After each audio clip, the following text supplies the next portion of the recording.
உக்ரானக்காரன். எஜமா இருக்கிற ஸ்தானத்துல இருந்து, ஆனா எஜமான் கிடையாது அவன்.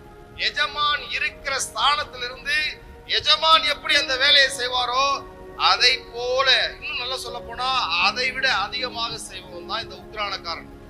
நாம் நம்முடைய ஜீவியத்திலோ ஜீவியத்தின் முடிவிலோ உக்ரானத்துவத்தை கணக்கு ஒப்புவிக்க வேண்டிய நாள் வரும். அந்த உக்ரானத்துவம் சரியில்லைன்னா உடனடி நியாய தீர்ப்புகள் வர சந்தர்ப்பங்கள் உண்டு. அப்ப நாம் உக்ரானக்காரனா இருந்தா நம்முடைய வேலைகள் நம்முடைய முதலாளிக்கு அறிவிக்கப்பட்டு கொண்டே இருக்கும்.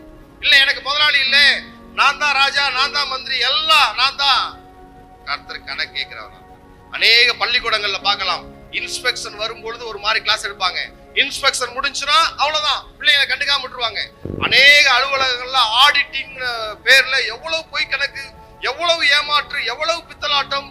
அப்ப எல்லாம் தப்பு கணக்கா எழுதி, ஆடிட்டிங் சரியில்லை, இன்ஸ்பெக்ஷன் சரியில்லை, இங்கே மனுஷத்தை ஏமாத்திரலாம். கொலை செஞ்சுட்டு கொலை செய்யலே, செய்யாத செஞ்சேன், பொய் பொய்யா சொல்லலாம். ஆனா கர்த்தர் வரும்பொழுது எல்லாவற்றையும் விசாரிக்கிறவராக இருக்கிறார்.